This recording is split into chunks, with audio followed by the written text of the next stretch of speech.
Si je dois résumer tout ce que je vais dire là et tout ce que je vais dire dans la suite des temps et j'espère jusqu'à la fin de ma vie, le message de l'Église, c'est l'évangile. C'est la bonne nouvelle. Et si la bonne nouvelle n'est pas prêchée, le message de Dieu n'est pas prêché, la parole de Dieu n'est pas prêchée. Qu'est-ce que la bonne nouvelle? Jésus-Christ est mort pour nos péchés.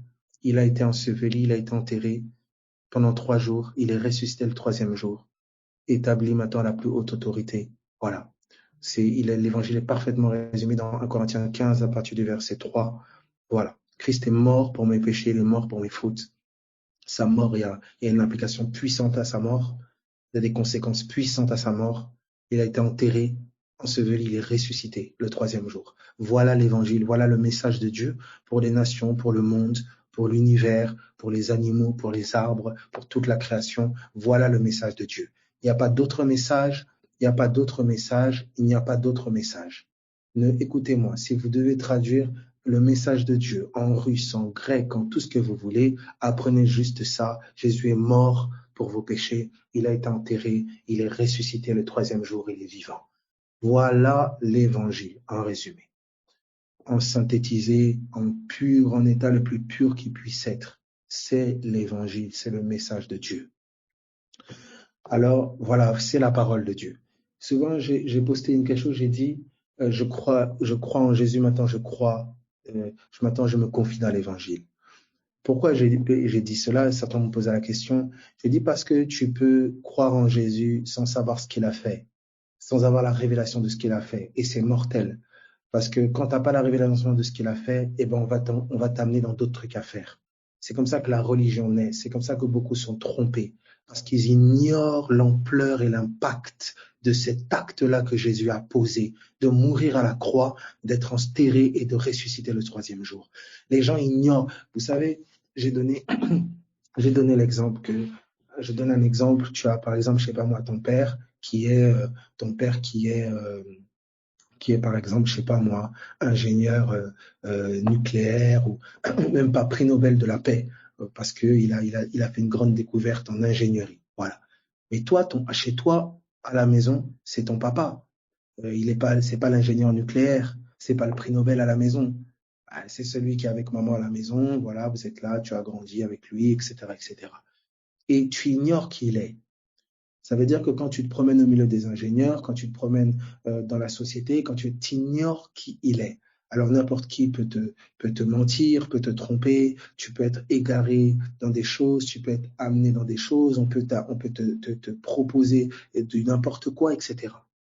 Mais le jour où tu te promènes au milieu des ingénieurs et on te rend le témoignage de ce que ton père a fait, oui, c'est ton père, mais plus que ça maintenant, tu découvres davantage qui il est au travers de ce qu'il a fait, au travers de la puissance de ce qu'il a fait. Alors là, tu prends conscience de ton identité aussi. Tu prends conscience de ton statut. Tu prends conscience de qui tu es l'enfant. Tu dois comprendre profondément qu'est-ce que Jésus a fait. Si vous devez prier, vraiment, je le dis profond, je le dis avec insistance et de manière profonde, il n'y a pas un message plus important. Il n'y a pas quelque chose de plus important.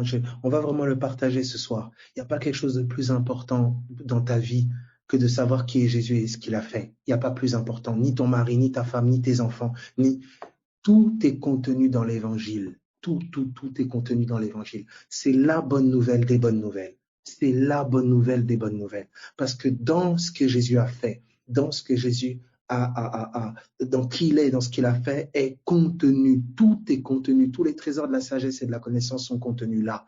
Tout le mystère de la piété, tout le mystère de la gloire de Dieu est contenu là. Donc c'est pour ça que je te conseille bien, au lieu de prier pour savoir qui est ta femme, qui est ton mari, au lieu de prier pour avoir quel travail tu dois choisir, quelle vie, commence à prier pour que l'évangile te soit révélé. Commence à prier pour que ce que Jésus a fait te soit dévoilé. Parce que tout ce dont tu as besoin, tout ce qui contribue à la vie et la piété, ça t'a déjà été pourvu, ça t'a déjà été donné. Tout a déjà été fait, le prix a déjà été payé. Le problème, c'est que beaucoup l'ont entendu avec les oreilles, mais très peu en ont percé le mystère. Très peu en ont eu la révélation. Certains vont dire, oui, moi j'entends ça depuis tout petit, oui, mais je sais qu'il est mort pour mes péchés, mais tu ne sais pas ce que c'est. Si tu savais ce que c'était, tu ne vivrais pas comme tu vis, tu ne parlerais pas comme tu parles, tu ne te plaindrais pas comme tu te plains. Il y a quelque chose à capter, à saisir là. Prie ça, pleure sur ça, soupire après la révélation de ce que Jésus, de qui est Jésus et de ce qu'il a fait, surtout de ce qu'il a fait. Prie pour ça, soupire après ça, prends un temps de jeûne, isole-toi, immerge-toi, demande ça. Seigneur, voilà le secret des supplications, voilà les vraies supplications. Ouvre mon entendement, dévoile-moi ce que tu as fait. Ouvre mon entendement sur ta mort à la croix, sur ton ensevelissement, sur ta résurrection. Révèle-moi. Parce que, écoutez, certains, c'est la preuve de l'amour de Dieu. Quand certains parlent d'amour, l'amour de Dieu, vous enlevez la croix, vous enlevez l'évangile. C'est un faux amour. C'est de l'émotion, c'est du sentimentalisme qui ne tiendra que le temps du prochain feu. La preuve de l'amour de Dieu, Dieu nous a prouvé son amour lorsqu'il nous a donné son Fils. La preuve de l'amour de Dieu a été manifestée à la croix. Ça a été manifesté à la croix. C'est là que tout est. La croix, écoute-moi, la croix, c'est la fin de tellement de choses. La culpabilité qui te tient, les addictions qui te tiennent, le péché qui te tient, quelles que soient ses formes, la révélation de la mort de Jésus, c'est là qu'est ta délivrance. C'est pas dans une imposition des mains, c'est pas de courir à gauche, à droite et autres, non. Tu dois regarder à la croix, tu dois regarder à ce que Jésus a fait, tu dois regarder à ce que lui, il a fait. Ne plus regarder à ta nudité, ne plus regarder à tes œuvres à toi, ne plus regarder à ton mari ce qu'il a fait, ce qu'il n'a pas fait, tes enfants ce qu'ils ont fait, ce qu'ils n'ont pas fait. Regarde à la croix, regarde à la croix. Abel, qu'est-ce que ça veut dire regarder à la croix? Pense à la croix, pense à ce que Jésus a fait. Parce qu'on emploie des termes comme ça fait un peu très mystique. Pense à ce que Jésus a fait. Pense-y profondément. Penche-toi dessus, pense à ce que Jésus a fait. Pense-y profondément. Voilà ce qu'est regarder. Plus que regarder, contemple. Voilà la méditation. Pense profondément à ce que Jésus a fait. Quand on parle de méditer la parole de Dieu, ce n'est pas méditer des versets. Vraiment, au nom de Jésus-Christ de Nazareth, que cette compréhension et cet entendement te soient communiqués.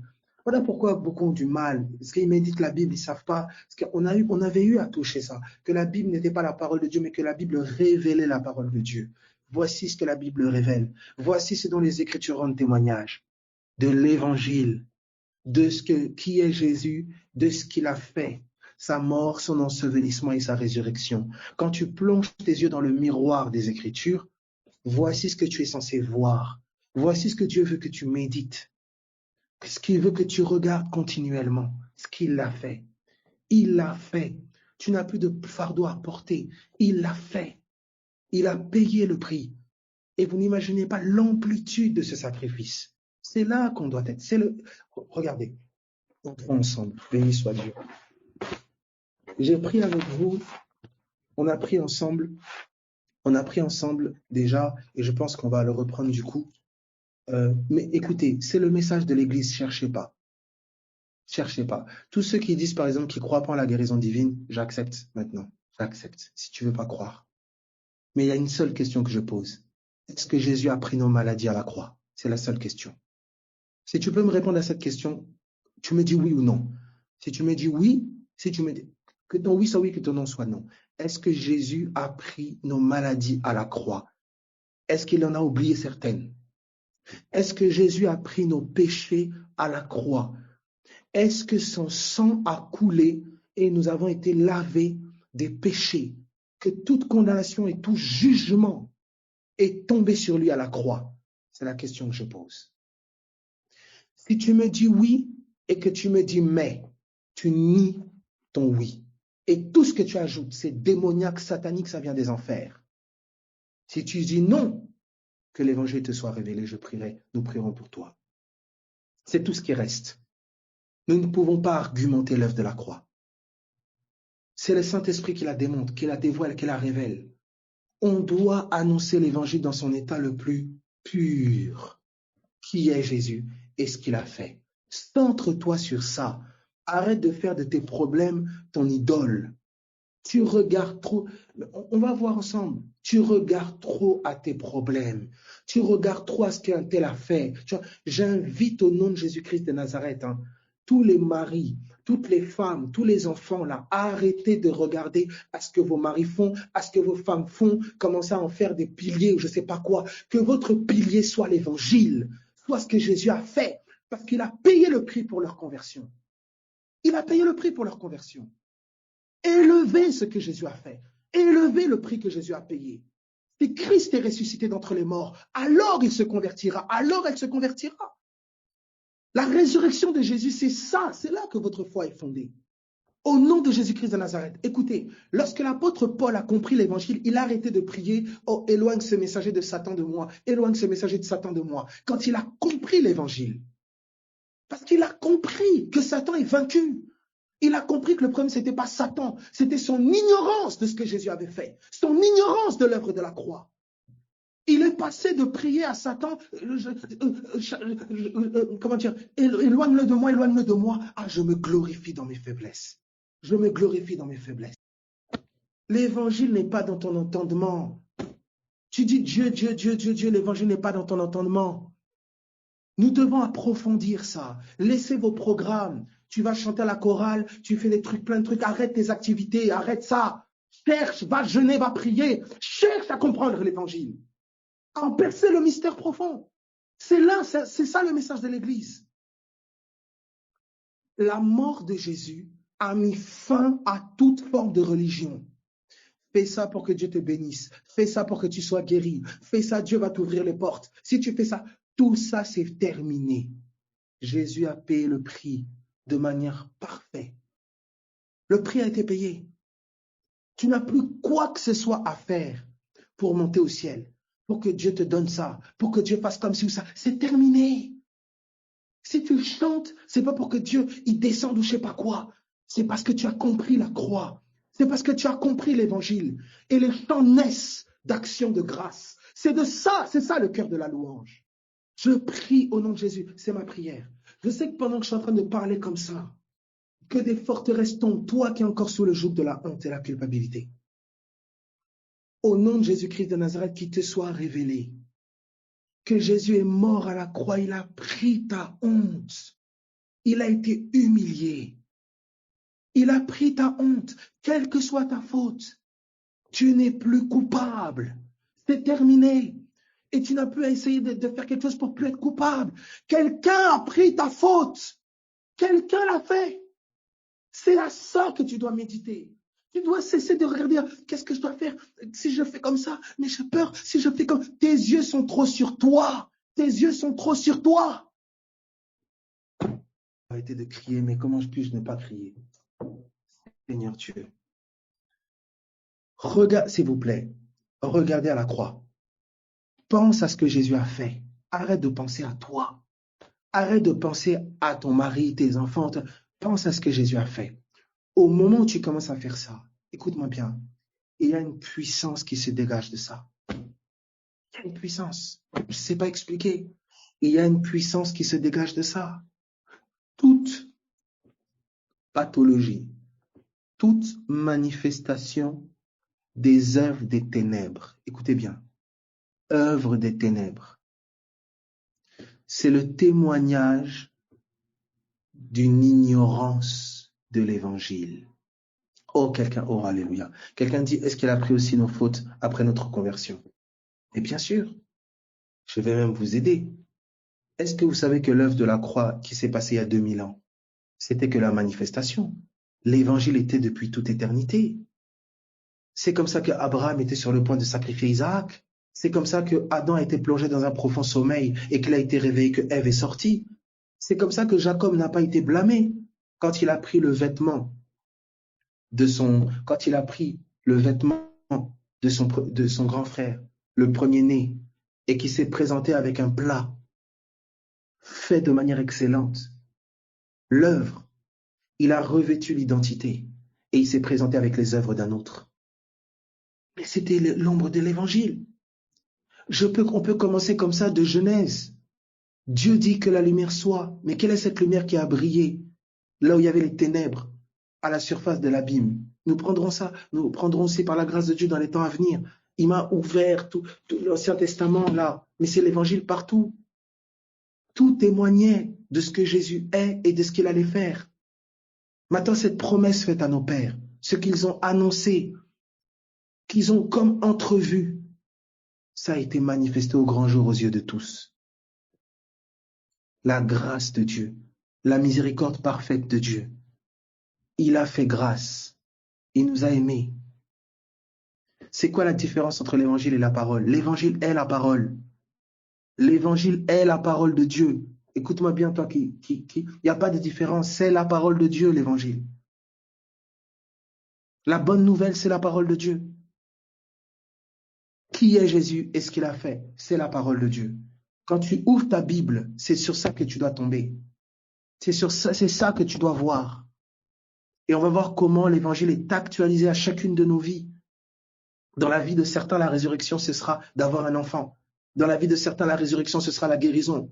Dans la vie d'autres, la résurrection, ce sera la délivrance. Dans la vie d'autres, la résurrection et l'accomplissement full, plein de la promesse.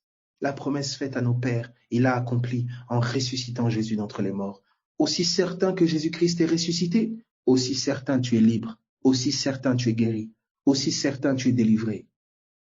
C'est pour ça que le problème, c'est une révélation. Illumine les yeux de mon cœur. Illumine les yeux de mon cœur, que je comprenne ce que tu as fait. Quelqu'un dit, est-ce qu'il y a des conséquences de nos fautes à la mesure de la révélation de l'évangile? C'est un problème de révélation de l'évangile. Il faut la révélation de l'évangile. Et mes amis, il ne faut pas se mentir. Hein. Il faut prendre le temps. Prenez le temps que l'évangile vous soit révélé. Est-ce que tu sais, tu es là? Est-ce que tu sais ce que la mort de Jésus implique? Est-ce que tu as déjà médité sur sa mort? Tu t'es plongé dans sa mort, voyant dans le sommeil d'Adam, voyant dans Joseph livré par ses frères, voyant les Hébreux en Égypte, voyant la stérilité de toutes ces femmes qu'on a vues dans l'Ancienne Alliance et autres. Est-ce que tu as déjà médité sur la mort de Jésus? Il a été crucifié à cause de sa faiblesse. Tous ces moments où tu t'es senti faible, incapable, dans l'incapacité totale, faible face à une situation, faible face à une maladie, faible face à quelqu'un qui ne comprenait pas du tout ta foi, incompris, rejeté. Est-ce que tu as médité sur la mort de Jésus, sa crucifixion? Je prie que ce qu'il a vécu passe avant ce que tu as vécu. Je prie que ce qu'il a vécu passe avant ce que tu vis. L'apôtre Paul dira ce qui manque aux souffrances de Christ. Je l'achève en ma chair pour son corps qui est l'Église. Il ne se regardait plus comme lui souffrant, mais comme Christ continuant de souffrir au travers de lui. Ses yeux étaient sur l'agneau. Est-ce que tu as médité sur son ensevelissement? Il a été enterré 3 jours. Qu'est-ce qui s'est passé? Il est parti prêcher aux âmes en prison. Il a semé, on sème avec larmes. Est-ce que tu as compris les temps d'ensevelissement de Joseph en prison? Avec un don divin, mais en prison, injustement.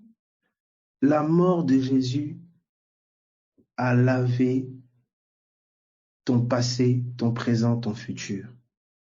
Ça veut dire que la mort de Jésus, elle n'est pas sporadique, c'est pas fixé à un moment.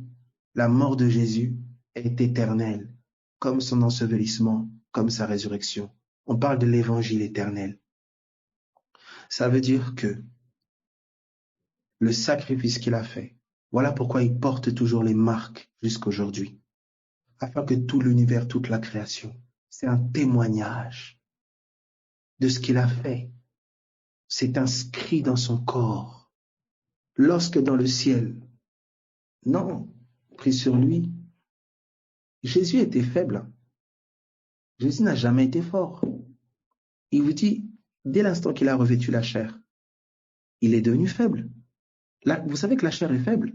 La chair, elle n'est pas forte. C'est la société qui vous donne l'impression que la chair est forte. Mais un corona, regardez la taille du corona. C'est micro-millimètres, ou je ne sais pas combien, ça tue un homme. Une piqûre de moustique tue un homme. La chair est faible. L'homme est faible. L'homme est fragile. Un microbe tue un homme. Un moustique tue un homme. L'homme est fragile. Quand Jésus a fait des miracles et toutes ces choses, c'était pas sa chair. C'était la gloire qui l'habitait. Le Fils. La parole de l'évangile qui transpirait du dedans de lui. Il a dit, je ne peux rien faire de moi-même. La chair est faible, c'est l'esprit qui est bien disposé. Donc que s'est-il passé à la croix? Ça a été le dépouillement de sa gloire. Il a été déshabillé de la gloire. C'est ainsi que la nudité de sa chair a apparu, comme la nôtre. Il s'est identifié à nous, qui avions été dépouillés de la gloire à cause du péché et de la faute. Mais il est glorieusement ressuscité. Et par sa résurrection, il nous a donné accès maintenant à une vie nouvelle, la vie de l'esprit, pas celle de la chair. La chair, elle est crucifiée. Elle est morte. Regardez-vous comme mort. C'est fini. Même quand tu vois encore certaines manifestations, c'est parce que la révélation n'est pas encore pleinement assise dans ton entendement. Mais c'est terminé. Tu n'es plus cette personne-là. C'est fini. Et ton espérance dans cette nouvelle vie manifestée, c'est la même foi dans le Christ ressuscité. Si Jésus-Christ est vivant, alors la vie nouvelle doit être manifestée au travers de toi. Je dirais même plus, la vie nouvelle est en toi. Si Jésus-Christ est vivant, la vie de Christ est en toi. Elle est là. Tout part de l'évangile. Ok. Écoutez. Vous voyez, ici, quelqu'un dit, la mort de Jésus a permis d'avoir une page blanche, je comprends. Tout est pardonné sans conséquence. Quelqu'un dit ici, moi je croyais que quand on est converti et que l'on pêche, on paie les conséquences. Déjà, vous voyez là déjà dans ce qui est dit là, il y a déjà trop de jeux, trop de on. Vous voyez directement là, on ne regarde pas Jésus. Je ne sais pas comment vous expliquer. Vous voyez Étienne quand il était sur le point d'être lapidé. En fait, quand vous regardez Jésus, vous regardez plus conséquence par conséquence, vous raisonnez plus comme ça. Parce que ce soit par ma vie ou par ma mort, Christ est ma vie. Vous savez, j'ai remarqué, on le vit moi ici avec les frères et sœurs, j'ai remarqué vraiment qu'on n'a pas appris aux gens à regarder à Jésus. Les gens ne gardent pas Jésus devant leurs yeux. Les gens ne méditent, ils ne savent même pas quoi méditer, ils ne savent pas. Quand David dit j'ai constamment l'Éternel devant les yeux, ça veut dire quoi? Les gens n'ont, c'est ça. Les gens les gens ont appris à regarder à eux-mêmes. Tu as fait ça, tu as fait ceci, tu es comme ça, tu es ceci, pour que tu sois comme ça, pour que Dieu te ceci, tu as fait ceci, tu as fait cela. On a pointé les gens du doigt, alors qu'on devait pointer Christ. Paul dit, je vous ai dépeint Christ crucifié. Le venin du serpent est neutralisé quand les cœurs se tournent vers le serpent d'airain sur la perche. Si mes yeux sont sur la morsure, aussi grave qu'elle soit, aussi mortelle que soit le venin, ce qui me tue, c'est pas le venin en vrai, c'est pas la morsure, c'est mes yeux qui sont dessus. Oh Jésus, quand tes yeux commencent à s'ouvrir sur ce qu'il a fait, tu souffres, tu traverses des choses compliquées. Il te dit, regarde-moi, regarde ce que j'ai fait, regarde ce que j'ai enduré, regarde ce que j'ai vécu.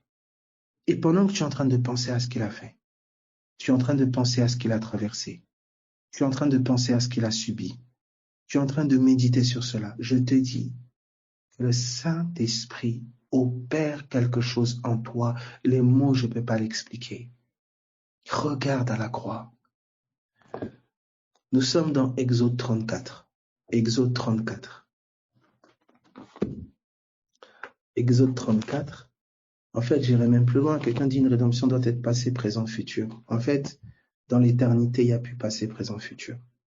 C'est comme ça que Ésaïe dit, par ses meurtrissures, nous sommes guéris. Alors que Jésus, dans les faits, n'était pas encore mort à la croix. Mais il le voyait comme présent, quelque chose qui était futur. Nous sommes hors du temps. On parle de la vie éternelle. On parle d'un sacrifice éternel. Quand tu commences à percevoir la réalité du ciel, tu es hors du temps. Tu es hors de la gravité terrestre. Tu es hors du temps terrestre. Tu es hors du cycle terrestre. Nous sommes dans la réalité de Dieu. Nous sommes dans l'éternité de Dieu. C'est plus passé, présent, futur. C'est pour ça que ce que tu vois dans le passé peut se passer dans le futur. Pourquoi il est dit il n'y a rien de nouveau sous le soleil? Parce que les vérités éternelles sont vérités éternelles qui ne se répètent que de manière cyclique dans le temps. Mais ce sont les mêmes vérités.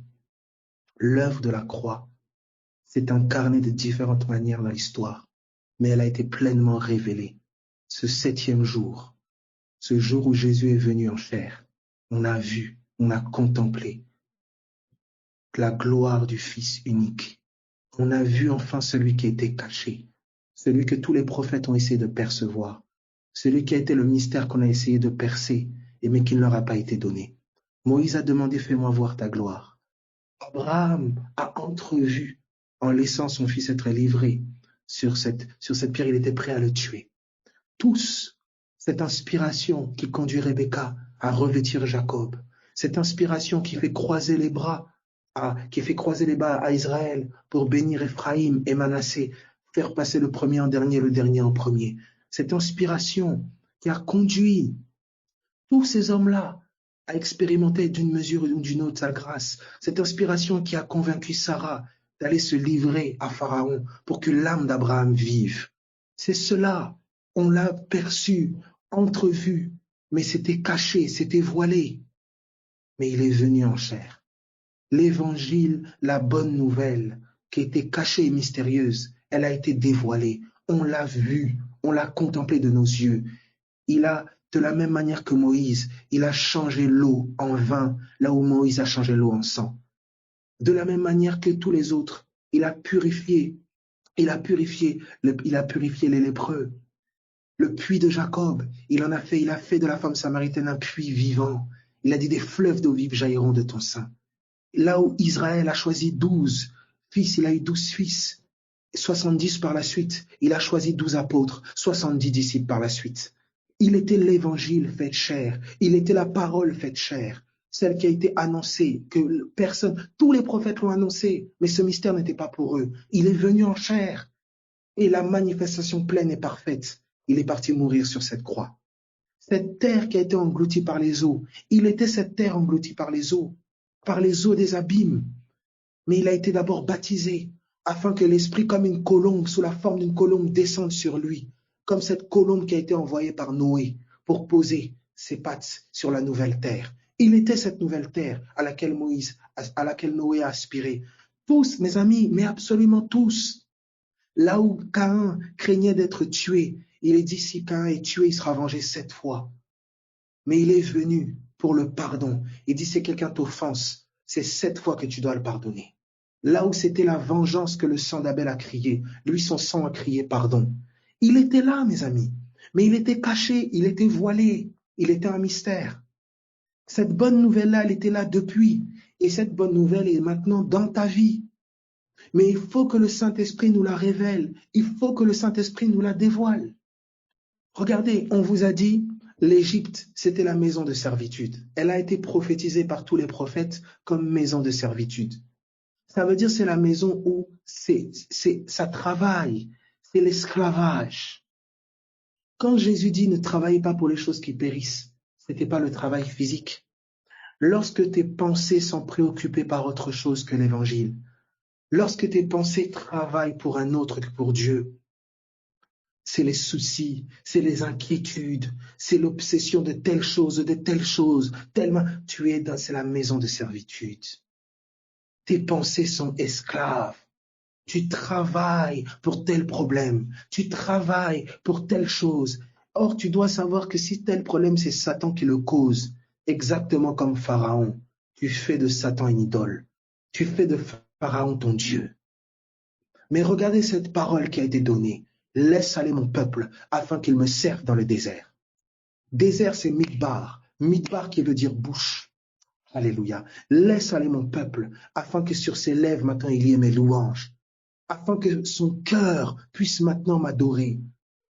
Écoutez, les Hébreux construisaient des magasins pour stocker les richesses de l'Égypte. De la même manière qu'aujourd'hui, beaucoup de cœurs de chrétiens travaillent pour stocker les mensonges, là où l'évangile est le trésor d'en haut, le témoignage de Dieu. Beaucoup de cœurs entretiennent les mensonges de l'ennemi. C'est comme des magasins dans leur cœur qui entretiennent les mensonges de l'ennemi, les forteresses de l'ennemi, les forteresses de leur passé, les forteresses de leur présent, les forteresses de leur quiétude, de leur futur, et j'en passe. Regarde à ce que Jésus a fait. C'est pourquoi lis les évangiles, ouvre ta Bible, dis Seigneur, ouvre mon entendement, montre-moi ton œuvre. Montre-moi ton œuvre. Écoute, si tu dois jeûner pour ça, jeûne. Si tu dois prier pour ça, prie. Voilà ton sujet de prière fondamental et majeur. C'est la parole vivante et permanente de Dieu. Et 1 Pierre 1, c'est même la gloire de Dieu. L'évangile est la gloire de Dieu. L'évangile est la sagesse de Dieu. L'évangile est la puissance de Dieu. Notre gloire à nous n'est pas dans une maison, dans une voiture, dans des grands diplômes, dans des grands titres. Notre gloire est dans quelqu'un et dans ce qu'il a fait. Notre gloire réside dans quelqu'un et dans ce qu'il a fait. Notre fierté. Lorsque Paul dit nous nous glorifions en Jésus, qu'est-ce que ça veut dire? Nous nous glorifions dans qui il est et ce qu'il a fait. C'est notre fierté. C'est là qu'est notre gloire. Nous, c'est pas la réussite sociale, c'est pas le travail, c'est pas l'argent. Notre gloire n'est pas là. Quand ces choses sont là, gloire à Dieu. Quand elles ne sont pas là, gloire à Dieu. Notre gloire à nous, elle est dans qui est Jésus et dans ce qu'il a fait. C'est ça notre fierté. De la même manière qu'un homme, regardez comment la France va parler de leur héros national. Hein, comment les cultiver quand ils vont vous parler de Napoléon ou de Victor Hugo ou de je sais pas qui. Regardez comment leurs pommettes commencent à rougir. Regardez comment, je sais pas moi, le poil s'irrisse. Hein? Si nous avons une culture dans notre royaume, nous sommes cultivés de ce que Christ a fait. Je prie que la révélation et le déploiement de ce que Christ a fait soit révélé dans toutes ses facettes. Seigneur, donne-nous de voir la croix depuis Genèse. Donne-nous de voir ton ensevelissement depuis Genèse. Donne-nous de voir ta résurrection, ta victoire depuis Genèse jusqu'à Apocalypse. Que nos yeux ne voient que ça. Que notre entendement soit absorbé par cela. Que mes yeux ne cessent de voir la faute de mon frère, la faute de ma sœur, ce que mon frère n'a pas fait, ce que mon enfant a fait ou pas fait. Non, non, mon cœur n'est pas né pour ça. Mon cœur est né pour contenir ta gloire, contenir ton évangile. Je suis né pour ça.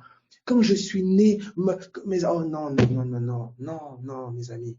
Je ne sais pas, tu dois te recentrer. Tu dois te recentrer. Quand tu as été appelé, tu as été appelé seul. Je partageais ça avec une sœur. Ton mari n'était pas là. Ta femme n'était pas là. Tes enfants n'étaient pas là. Quand tu as été appelé, c'était un cœur à cœur, un face à face, un visage à visage. Personne n'avait lu ta détresse comme Jésus l'a lu. Personne n'a vu ta prison comme Jésus l'a vu. C'est là que c'est ça que tu dois te remémorer. L'Éternel, ton Dieu, qui t'a sorti du pays d'Égypte. Mais dans le désert, on oublie. Dans le désert, on oublie.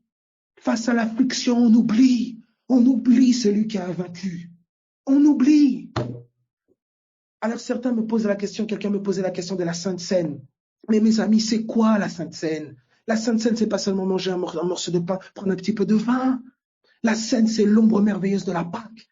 La Seine, c'est l'ombre merveilleuse du rappel de cet agneau qui est mort, qui nous a fait sortir du pays d'Égypte. Si tu ne te remémores pas où le Seigneur t'a tiré, si tu ne te remémores pas comment il est mort à la croix, comment il t'a sauvé, jette ton morceau de pain, jette ton verre de vin. C'est du vent, c'est n'importe quoi. Elle est là, notre communion. Nous rappeler de ce qu'il a fait. Nous rappeler l'évangile. C'est autour de ça que nous nous réunissons. C'est sa gloire que nous élevons. Et là, il n'y a plus de superstars. Il n'y a plus de super ministères. Il n'y a plus de super hommes. C'est terminé. Le prisonnier peut célébrer parce que quelqu'un a payé le prix pour qu'il soit libre de sa prison.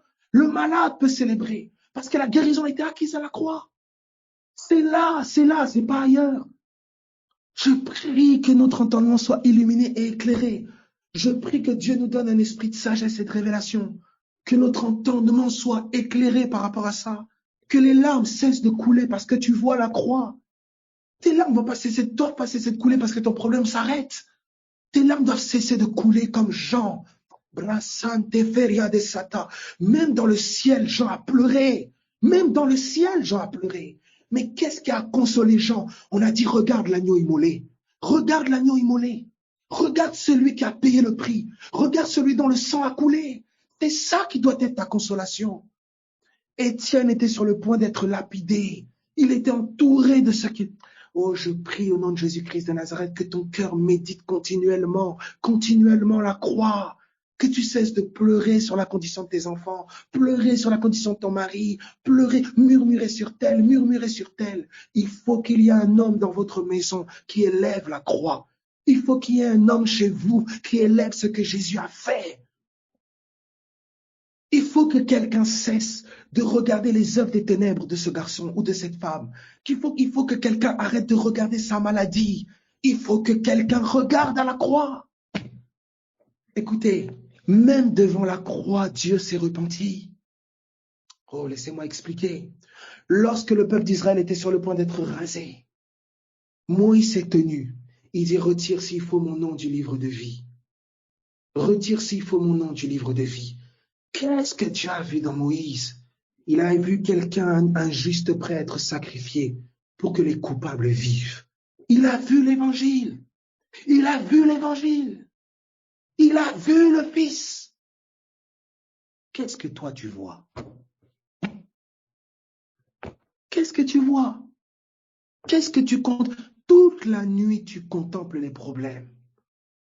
Toute la journée, tu contemples, il doit se marier, elle doit se marier, elle n'est pas mariée, il n'est pas marié, il n'a pas d'argent, il n'a pas de truc, il n'a pas ça. Tu ne peux pas vivre comme ça. Ton cœur n'est pas né pour la bassesse. Tu n'es pas né.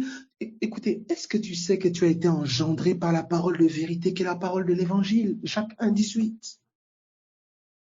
Tu es né. La parole dit tu es un enfant de lumière, un enfant du jour. Est-ce que tu sais quel est ce jour-là? Mais c'est la bonne nouvelle. À quoi tu penses? Qu'est-ce que tu regardes toute la journée? Qu'est-ce que tu fais dans ton cœur? Ce que l'action est pour la chair, c'est ce que la pensée est pour l'esprit. Je répète. Ce que l'action est pour la chair, c'est ce que la pensée est pour l'esprit. Abel, comment dis-tu ça? Celui qui regarde une femme pour la convoiter, il a déjà commis, c'est-à-dire agi dans son cœur, avec elle. Avec qui agis-tu dans ton cœur? Que fais-tu toute ta journée? Les songes naissent de la multitude des occupations. Les occupations de quoi? Du cœur. À quoi ton cœur est-il occupé? L'inquiétude? Si tu t'inquiètes, dis-moi que médites-tu? Il peut lui arriver ça, il peut lui arriver ceci, il va faire ceci, il va cela, et si ceci, et si cela. Ce que je crains, c'est ce qui m'arrive. Tu sais pourquoi? Parce que ce que je crains, c'est ce que je fais déjà dans mon cœur. C'est ce qu'on fait en moi. Laisse l'évangile faire en toi.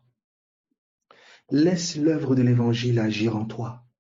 Que la parole vivante, la parole permanente de Dieu commence à œuvrer en toi. Il a pris ta faute. Il a pardonné ta faute. Il a pardonné ton péché. Il a effacé cela.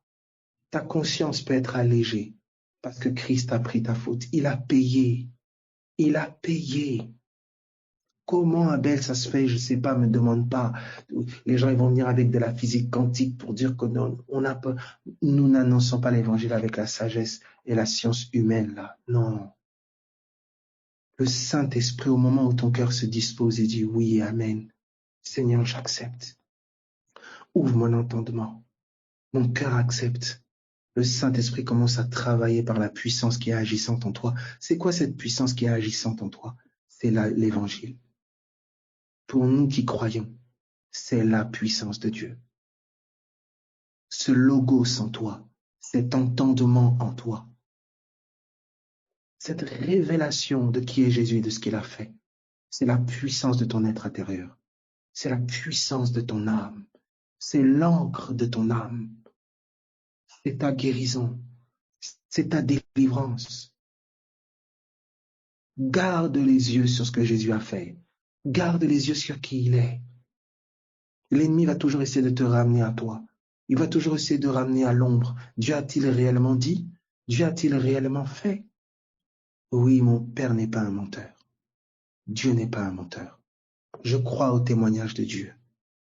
Cette parole est certaine. Paul va dire à Timothée, elle est certaine. Comment les larmes ne peuvent pas te prendre quand tu regardes ce qu'il a pris pour toi, ce qu'il a porté. Le ciel s'est approché de toi malgré tes bêtises, malgré tes fautes. Le ciel s'est approché de toi, ça n'a pas été gratuit. Ce Saint-Esprit qui est là, qui te parle, qui te console, qui te rassure, qui te fortifie, qui te conduit, ça n'a pas été gratuit. Quelqu'un a souffert. Quelqu'un a pris ta faute. Quelqu'un a subi le jugement à ta place pour que tu aies un accès maintenant au trône de grâce, pour que tu aies un accès maintenant sans condamnation et sans culpabilité au trône. Ton cœur peut cesser de te condamner. L'accusateur est vaincu. Il n'a plus de place. Il a été précipité. Ils l'ont vaincu, l'accusateur de nos frères. Grâce à quoi? Par le sang de l'agneau et la parole de leur témoignage. C'est terminé. Même si ton corps peut être emprisonné, même si les hommes peuvent encore t'emprisonner, ton cœur est libre. Ton cœur est libre si tu embrasses l'évangile, si l'évangile t'est révélé. Il faut une révélation. Pendant que je parle comme ça, demande au Saint-Esprit dans ton cœur, révèle-moi, illumine les yeux de mon cœur. Ne dors pas tranquille tant que l'évangile ne t'est pas révélé. Ne ronfle pas la bouche ouverte. Ne te soucies pas plus de ton compte bancaire plutôt que l'évangile. L'évangile est le trésor du ciel. L'évangile, c'est la richesse d'en haut. N'amassez pas des trésors sur la terre, là où la teigne et la rouille. Il dit détruit, etc.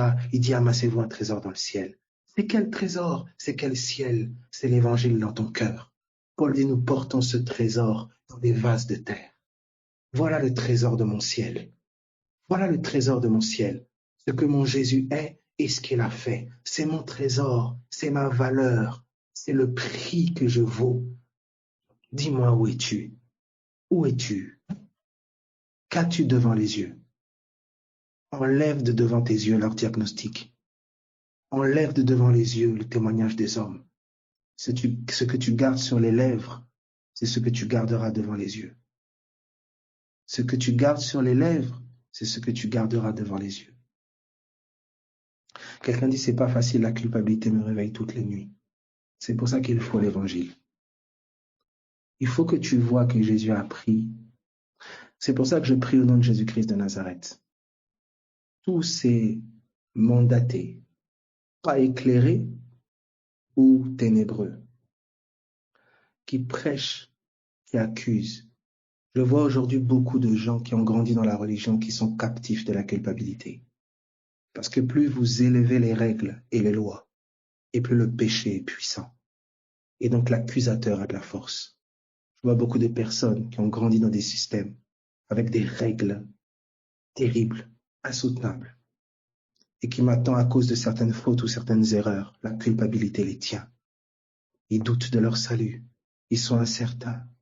La culpabilité est comme un joug. Au nom de Jésus-Christ, je t'annonce quelque chose, s'il te plaît. Si tu considères un petit peu que Dieu m'a peut-être envoyé, ou je parle peut-être de la part de Dieu, écoute, s'il te plaît. Jésus est mort pour tes péchés. Jésus est mort pour tes péchés.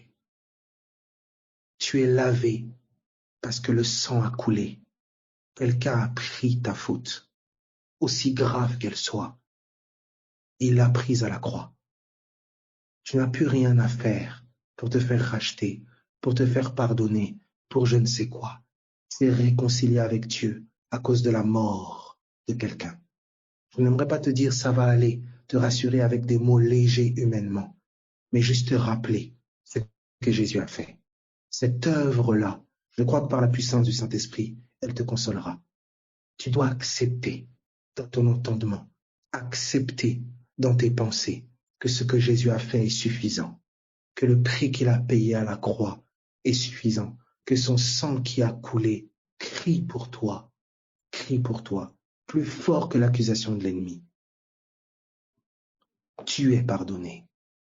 Tu es pardonné. Pas parce que tu as bien fait, pas parce que je le dis, mais parce que quelqu'un a payé le prix pour que tu le sois. Voilà pourquoi avec larmes tu peux regarder à son sacrifice et dire merci. Merci parce que je sais que je ne le méritais pas. Merci parce que j'ai été éduqué dans des principes rigides de la loi et j'ai vu combien j'ai transgressé toutes ces lois. Mais j'apprends maintenant que tu vas payer le prix, que tu as été sacrifié pour que je vive. Alors au nom de Jésus-Christ, que ta conscience soit libérée, que ta conscience soit lavée par le sang de l'agneau maintenant dans le nom de Jésus-Christ de Nazareth. Je prie que toi qui étais sous un joug de culpabilité, toi qui étais sous un joug de condamnation, je prie maintenant dans le nom de Jésus-Christ de Nazareth, que ton cœur soit déchargé maintenant. Au nom de Jésus, Brasore Camperia de Cité. Toi que la honte tenait par rapport à certaines choses dont tu es encore esclave, certaines pratiques que tu fais, certaines choses que tu fais dans l'ombre que personne ne connaît, certaines choses dont tu rougis, certains actes dont la culpabilité te tient, la honte te tient, personne ne sait. Je dis Dieu sait, je te dis Dieu sait, et c'est avec une pleine conscience et pleine connaissance de ce que tu as fait, de qui tu es, qu'il vient vers toi et qui t'annonce que Jésus-Christ est mort pour cette faute-là. Jésus-Christ est mort pour ce péché-là. Il a pris ta honte, il a pris ta faute. Il dit ne regarde plus à ça, regarde à moi. Ce que j'ai déclaré pur, ne le regarde pas comme souillé. Je t'ai déclaré pur, pas parce que tu as fait des choses pures. Je t'ai déclaré pur parce que Jésus a fait les choses pures. Jésus a fait les œuvres qu'il fallait faire pour que tu sois déclaré pur, pour que tu sois regardé sans faute, irréprochable, au nom de Jésus-Christ de Nazareth. Maintenant, avec cette annonce-là, ça pourrait être la liberté pour certaines personnes de vivre dans le désordre. Paul l'avait déjà dit. Mais nous qui sommes morts en lui, comment pourrions-nous vivre encore librement, aisément dans le désordre? Non, la révélation de sa mort par la puissance du Saint-Esprit, ça t'affranchit. Regarde à la croix. Même si tu fautes encore, regarde à la croix. Même si tu fais encore des erreurs, regarde à la croix. Que ton cœur ne soit pas prisonnier de la faute et de la culpabilité, mais que ton cœur soit libre dans la grâce. Que ton cœur contemple ce qu'il a fait. Et c'est la reconnaissance envers ce qu'il a fait, la puissance du Saint-Esprit qui communiquera à ton être cette vie nouvelle, cette vie nouvelle, cette vie de liberté. C'est ça ton espérance. De la même manière que nous avons cru dans la résurrection, nous croyons dans cette vie nouvelle manifestée. Nous y aspirons avec du fond du cœur. On aspire à cette manifestation dans les différents secteurs de nos vies. On aspire à cette vie de résurrection. Alors aussi certain que Christ est ressuscité, aussi certain cette vie sera manifestée au travers de toi. Regarde à l'évangile. Regarde à la croix.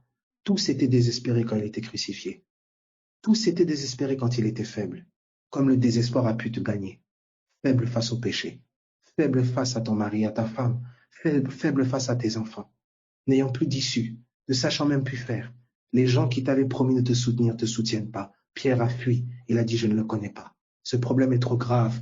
Des pasteurs peut-être t'ont tourné le dos. Des hommes peut-être que tu connais t'ont tourné le dos. Ils ont vu ton problème trop grave. Ils ne répondent plus. Pierre n'a pas répondu à l'appel. On a dit, mais tu étais avec lui. Il a dit, non, je ne le connais pas.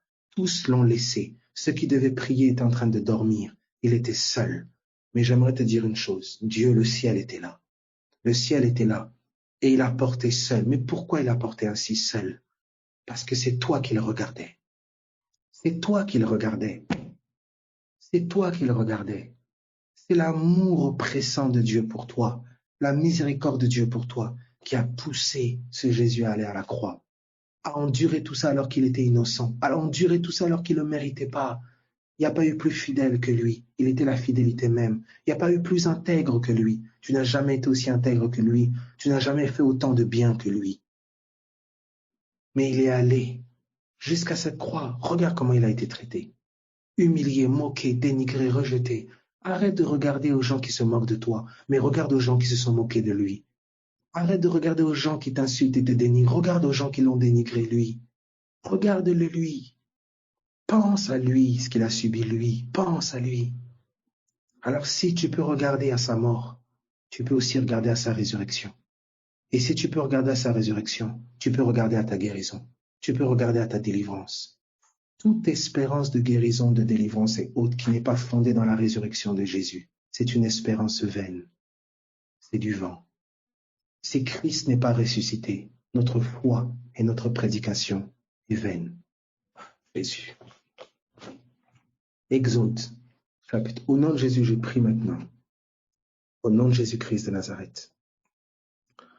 Je prie maintenant au nom de Jésus. Que les captifs soient libres maintenant. Je déclare leur liberté pas comme devant être libérés maintenant, mais je déclare leur liberté comme ayant été acquise déjà à la croix. Au nom de Jésus, tu es libre. Toute entité qui tient l'entendement des gens maintenant, tu quittes. quitte l'entendement, quitte le corps. Corps, tu fonctionnes parfaitement au nom de Jésus-Christ de Nazareth. Âme, sois complètement affranchie au nom de Jésus-Christ de Nazareth. Dépression, tu quittes au nom de Jésus-Christ de Nazareth. Impureté, tu quittes au nom de Jésus-Christ de Nazareth. Que tout esprit, alliance de nuit et autres, mari de nuit, femme de nuit et autres, dans le nom de Jésus-Christ de Nazareth, tu libères maintenant au nom de Jésus. C'est l'épouse de Christ, c'est l'époux de l'agneau. Au nom de Jésus, une alliance nouvelle. La croix a marqué le divorce avec tout esprit contraire. Au nom de Jésus-Christ de Nazareth, nous déclarons ce divorce avec toute alliance des ténèbres dans le nom de Jésus. Alléluia. Nous élevons ce que Jésus a fait. Jésus-Christ a payé le prix. Jésus-Christ a vaincu à Golgotha. Dans le nom de Jésus de Nazareth, nous commandons maintenant à toute force des ténèbres maintenant de libérer les vies. Dans le nom de Jésus-Christ de Nazareth. Agrippe-toi à l'agneau. Garde ton cœur ce que Jésus a fait. Tu es délié, tu es libre, tu es affranchi, tu es délivré de ton mal. Garde dans ton cœur l'évangile de vérité. Aussi fou qu'il soit, garde-le dans ton cœur, rumine-le en toi. Garde cette vérité en toi. Il a pris ma faute. Il a pris mes chaînes. Alléluia. Il est ressuscité. Ça veut dire qu'il a vaincu la mort. Ça veut dire qu'il a vaincu ma maladie. Ça veut dire qu'il a vaincu tous ses oppresseurs. Garde ça en toi. Regarde ce que lui a fait. Regarde ce que lui a vaincu. Alors le Saint-Esprit te rendra conforme à cette même image, par cette même puissance. Dans le nom de Jésus-Christ de Nazareth. Garde ça dans ton entendement. N'écoute pas ce qu'ils disent. N'écoute pas ces autres voix. Combat le mensonge par la vérité.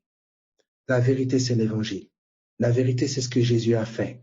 La vérité, c'est qui est Jésus. Alléluia, merci Seigneur. Vois déjà la conversion de tes proches. Vois la conversion de tes enfants au nom de Jésus. S'il y a quelque chose que tu ne pouvais pas faire, essaye de le faire au nom de Jésus-Christ de Nazareth. Essaye de faire ce que tu ne pouvais pas faire. Là, tu avais mal, essaye de bouger là où tu ne pouvais pas bouger. Au nom de Jésus-Christ de Nazareth. Au nom de Jésus-Christ de Nazareth. Alléluia, merci Seigneur. Gloire à ton nom. Gloire à ton nom. Prenons ensemble Exode. Exode chapitre 34. Exode chapitre 34.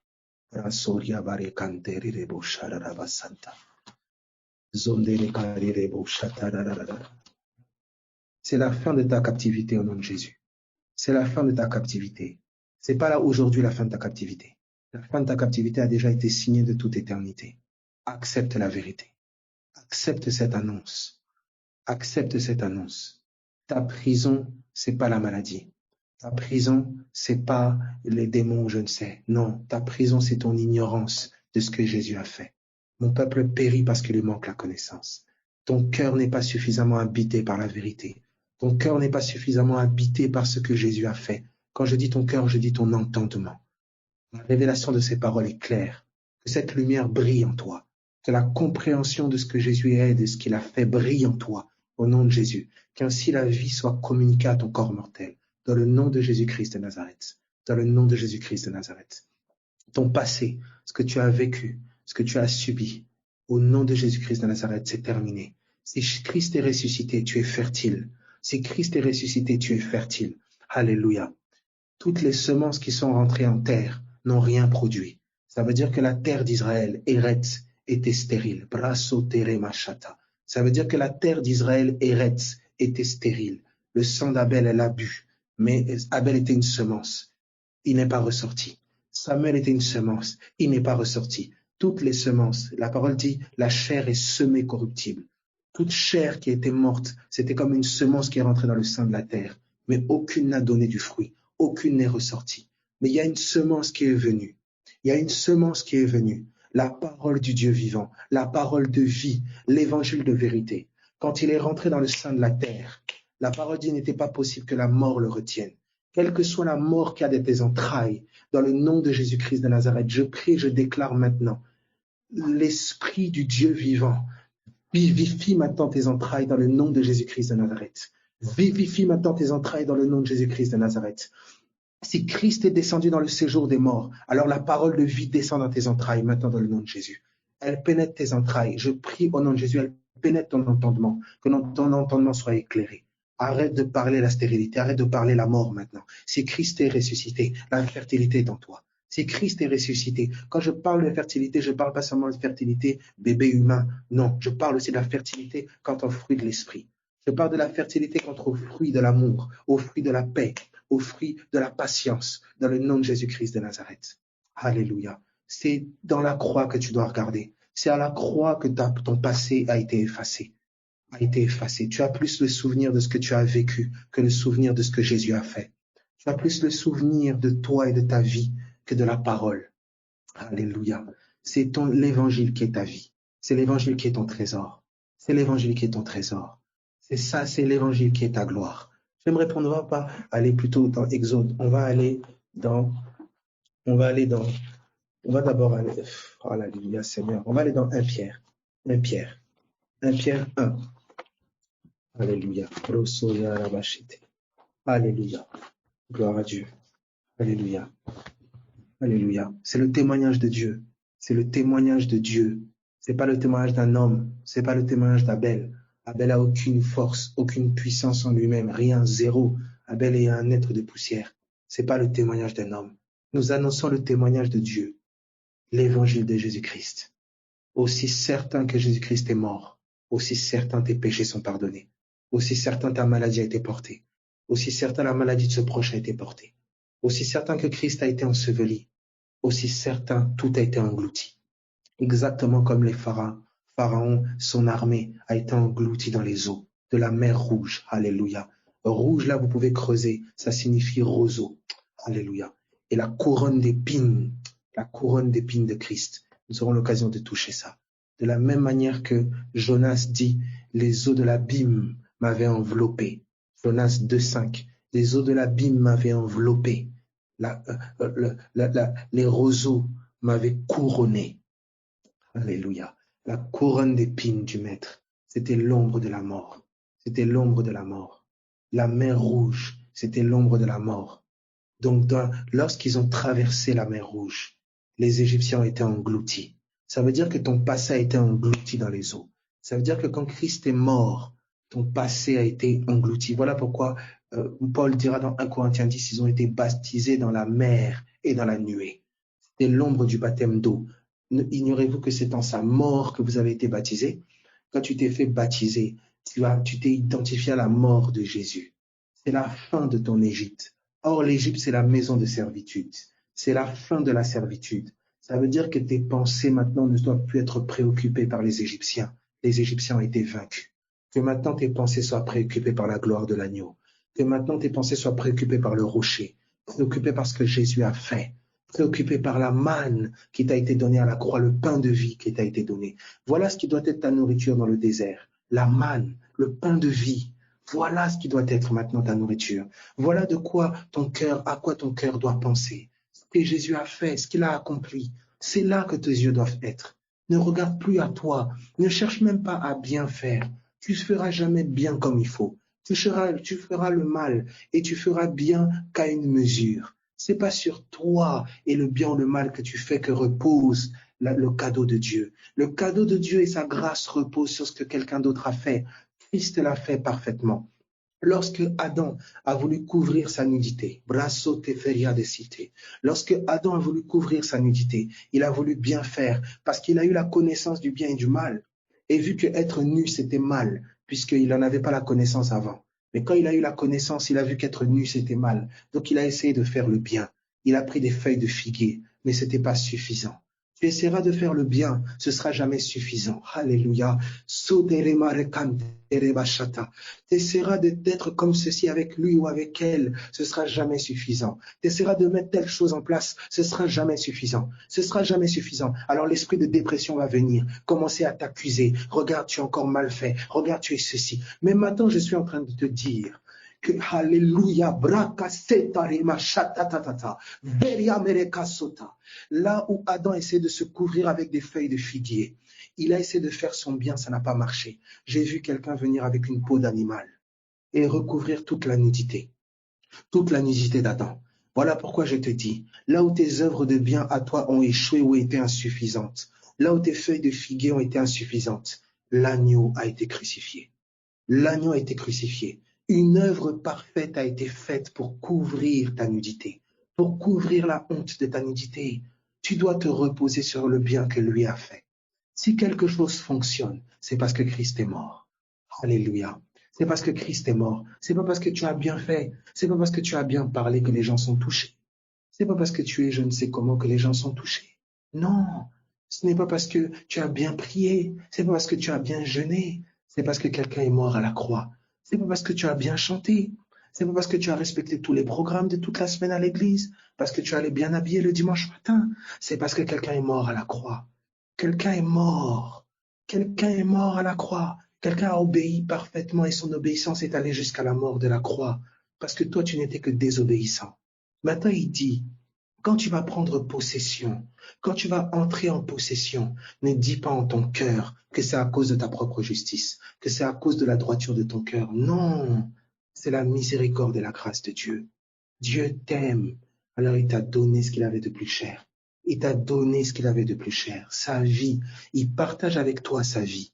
Arrête d'élever l'argent, arrête d'élever tes factures, arrête d'élever ce que lui il a fait ou lui il n'a pas fait. Non, élève l'agneau, élève ce que Jésus a fait. Regarde même là où on veut te lapider avec des paroles. Il te lapide avec des paroles. Il t'insulte et te condamne. Il dit oui, tu as fait ceci. Il t'accuse. L'ennemi va toujours t'accuser sur le mal que tu as fait. Il va toujours t'accuser sur le bien que tu n'as pas assez fait. Ne cherche pas sa reconnaissance. Élève l'œuvre de la croix. Élève l'agneau. Élève l'agneau. Si la foule a crié à l'innocent, crucifiez-le. S'ils ont fait ça au maître, et alors toi alors? Et alors toi? Élève l'agneau. Élève Jésus-Christ. Oh, tu as comme oublié. Tu as médité une multitude de choses. Tu es pris par une multitude de choses. Marthe, Marthe, tu t'inquiètes et tu t'agites pour beaucoup de choses. Tu t'inquiètes et tu t'agites pour beaucoup de choses. Mais il est dit ceci, Marie a choisi la meilleure part qui lui sera jamais ôtée. Quelle est cette meilleure part?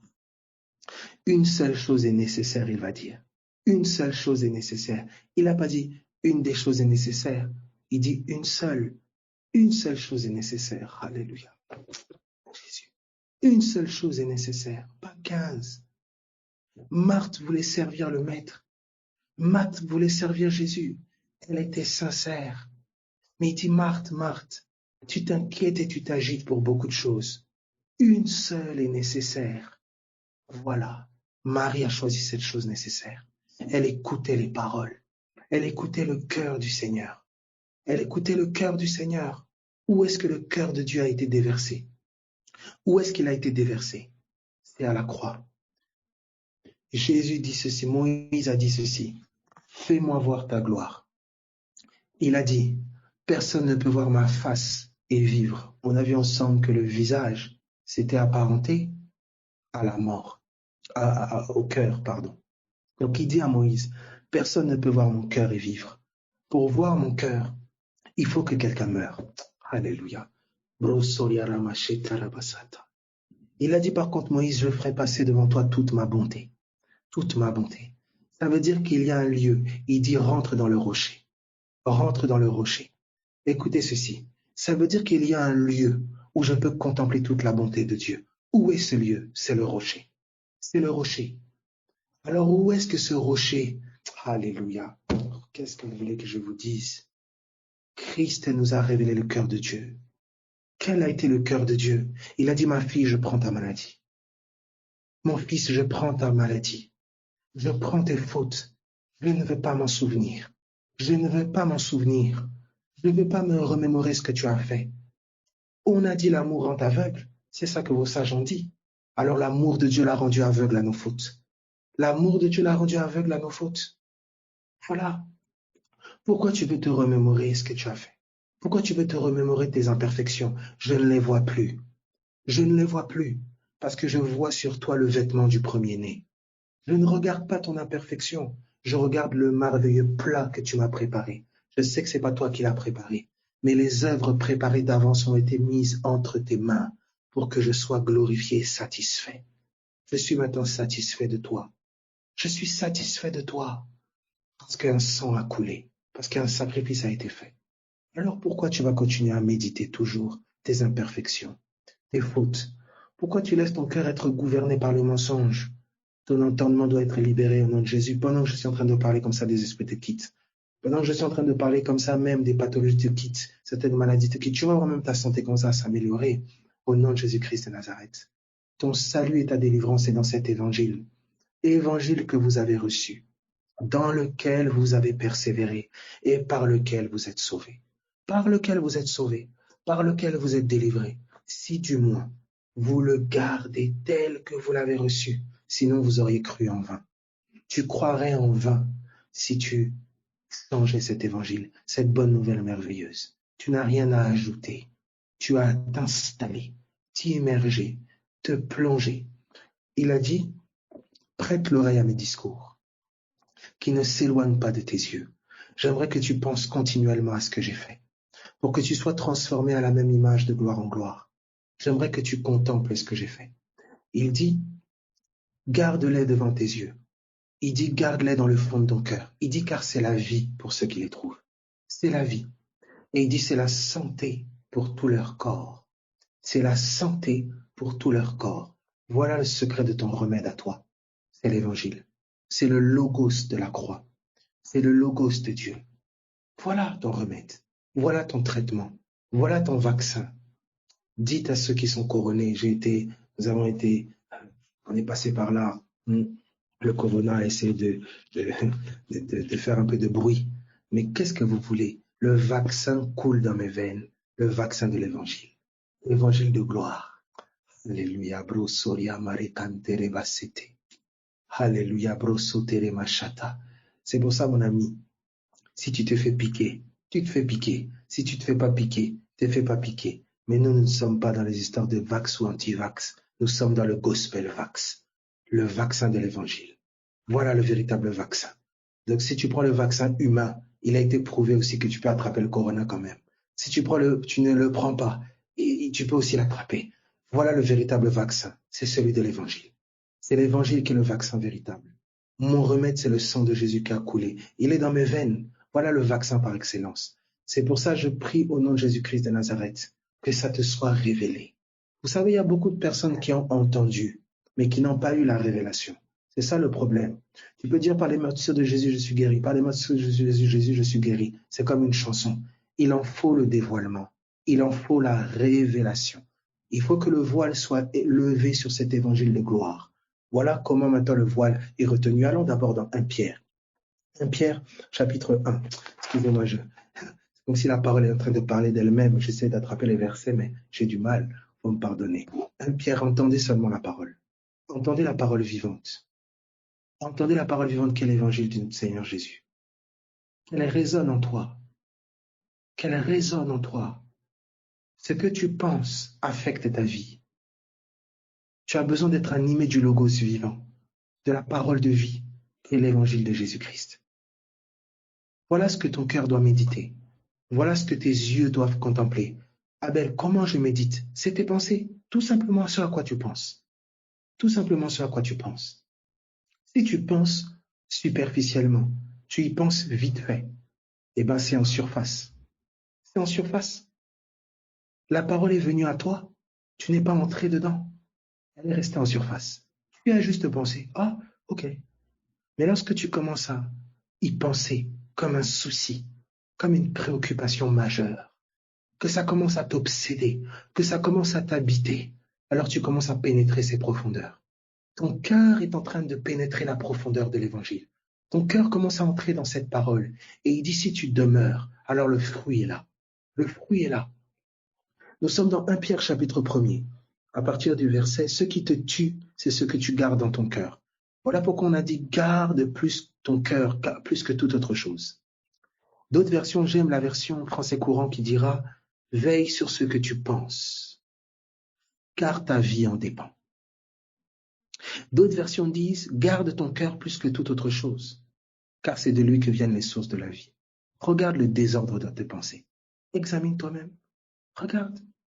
Comment tu veux lutter face à un tel désordre? Quand tu dis, il ne faut pas que je pense à ça, tu y penses encore plus fort. Regarde le désordre. Ta pensée est mal éduquée. Ton cœur est mal éduqué. Et je prie au nom de Jésus-Christ de Nazareth aussi, c'est très important, je soulignais ça.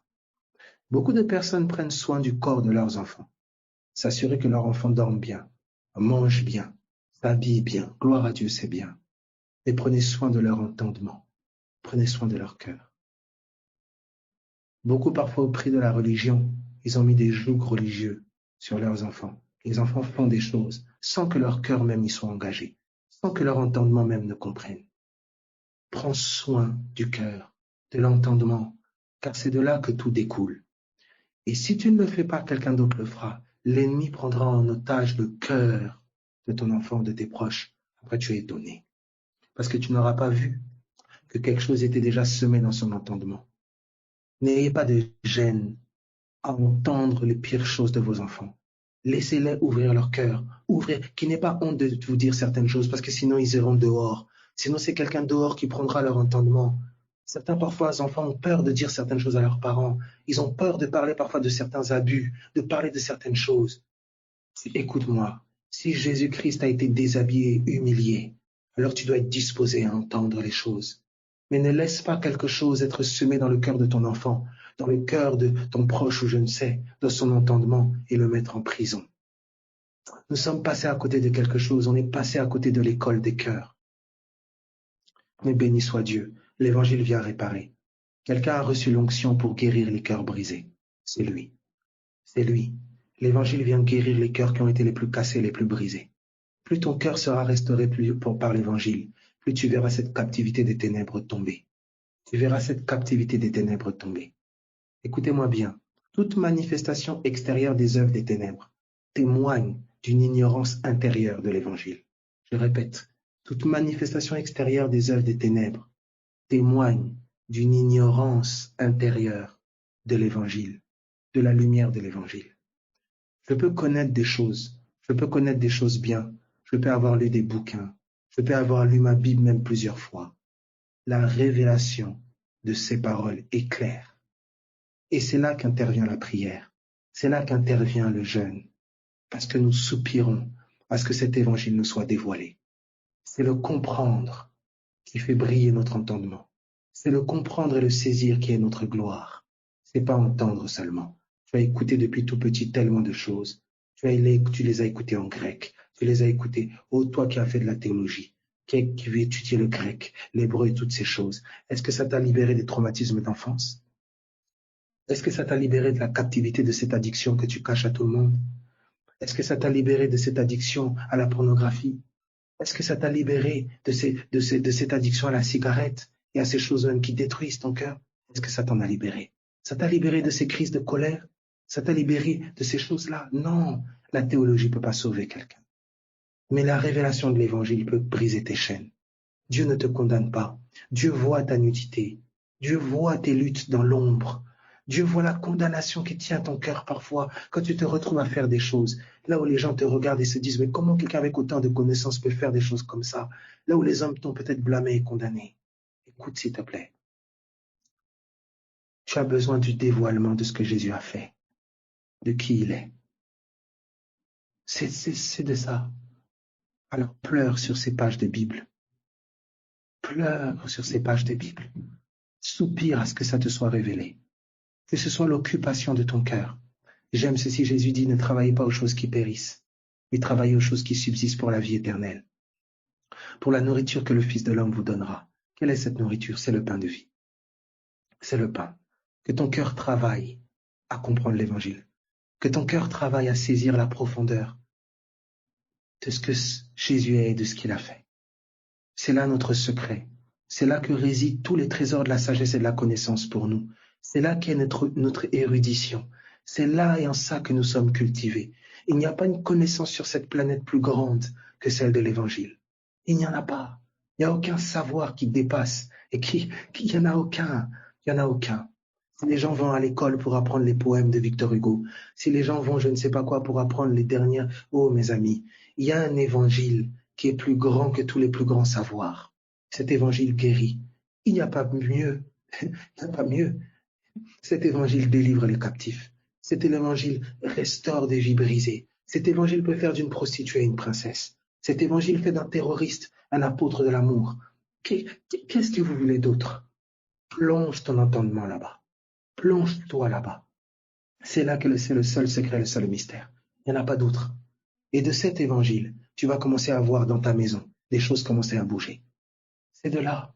C'est de là que les fleuves d'eau vive, les paroles vont commencer à être, tes paroles inspirées vont sortir de toi. Les paroles vivantes sont les paroles qui naissent de la révélation de l'évangile. Oh oui, Abel, comment je dois commander? Comment je dois prier? Comment je dois? Si tu as des comment je dois, c'est que tu as une mécompréhension de l'évangile. Va à l'évangile, alors tu sauras comment parler. Il dit parce que nous avons cru, nous avons parlé. Alléluia. C'est le cœur qui est touché par l'évangile. C'est les mots qui te seront déposés sur les lèvres. Alléluia. Et c'est ça le secret des proclamations. Lorsque nous proclamons, c'est parce que nous voulons garder devant les yeux ce que Jésus a fait et ce que Jésus est. C'est ça le secret des proclamations. Les proclamations ne sont pas magiques. C'est une façon pratique de garder devant les yeux l'œuvre de la croix, de garder devant les yeux ce que Jésus est et ce qu'il a fait de moi. Voilà le mystère des proclamations. Car ce que tu gardes sur tes lèvres, c'est ce que tu gardes devant les yeux. Alléluia. Merci Jésus. Gloire à ton nom. Allez, je vais prendre ces textes-là. Il est déjà 22h30. Alléluia. 1 Pierre chapitre 1er, à partir du verset 1 Pierre 1, à partir du verset 23. 1 Pierre 1, 23. Alléluia. Alléluia. Gloire à l'agneau. Merci Jésus. Alléluia. C'est l'évangile. C'est l'évangile de Jésus-Christ. C'est lui. Il est là avec toi. Il est là avec toi là où tu es. Au nom de Jésus-Christ, que la douleur disparaisse intégralement. Dans le nom de Jésus, c'est lui. Et le Saint-Esprit confirme son évangile. Je prie au nom de Jésus qu'il y en ait d'autres comme ça affranchis. Que les douleurs au dos, que les douleurs aux jambes, que tout ça saute maintenant au nom de Jésus. Jésus-Christ a payé le prix. Il n'y a pas d'onction spéciale, mes amis. Le manteau d'Élie, les gens qui courent après les manteaux. Arrêtez de courir après des manteaux. Quelqu'un est monté, comme Élie est monté, pour qu'un manteau nous soit donné, le Saint-Esprit. Tu as le manteau. Tu as le manteau. Et le Saint-Esprit nous a été donné, il est dit dans Proverbe 1, afin de nous faire connaître ses paroles. Ça veut dire afin de nous faire connaître ce qui nous a été donné par grâce. Alléluia. Gloire à Dieu. Le Saint-Esprit te fait connaître l'Évangile, afin de le confirmer à ton cœur. Alléluia. Si tu as quelque chose en toi, la parole est comme une semence. Pendant que je suis en train de parler comme ça, c'est comme une semence. Tu as peut-être une pathologie peut-être plus grave et autre. Fais confiance à l'Évangile. La semence de Dieu est en toi. La parole dit, cette semence, elle grandit nuit et jour, sans que tu ne saches comment. Elle grandit, elle grandit. Médite-la seulement, arrose-la. Tu vas commencer à être étonné. Tu vas commencer à être étonné. Alléluia. Vous qui allez imposer les mains, vous n'êtes pas des reikiseurs ou des gens de magnétiseurs. Non. Quand vous imposez les mains, vous ne faites que valider ce que Christ a fait. Voilà pourquoi c'est les signes qui accompagnent ceux qui auront cru. Cru quoi? Dans l'évangile. Nous n'imposons pas, c'est pas l'imposition des mains qui guérit. C'est Jésus-Christ qui a déjà guéri. Et nous posons les mains pour dire c'est fait. C'est fait. Ça a été fait. Nous l'établissons. C'est cela, le secret de l'imposition des mains. Nous ne comptons pas sur une énergie quelconque qui sort de nos orteils, je ne sais. Non, mes amis, nous nous reposons sur l'œuvre de la croix. Alléluia. Je prie au nom de Jésus-Christ de Nazareth que ça te soit encore plus révélé. Que ça te soit encore plus révélé. Regardez 1 Pierre. 1 Pierre chapitre 1er. 1 Pierre chapitre 1er, à partir du verset 23. Il dit, puisque vous avez été régénérés, non par une semence corruptible, mais par une semence incorruptible, par la parole vivante et permanente de Dieu. Vous voyez comment vous avez été régénérés? Vous êtes nés par la parole vivante et permanente. Voilà comment vous êtes nés. Quand vous avez accepté, vous avez adhéré à cette parole de l'Évangile, vous êtes nés. Vous avez été greffés à la résurrection de Jésus. Une vie nouvelle est en vous. Dès l'instant où vous acceptez cette parole. Et regardez ce qu'il dit maintenant. Il dit, car toute chair est comme l'herbe. Toute chair est comme l'herbe. Et toute sa gloire comme la fleur de l'herbe. La chair, donc l'homme, est comme l'herbe. Aussi fragile qu'une herbe.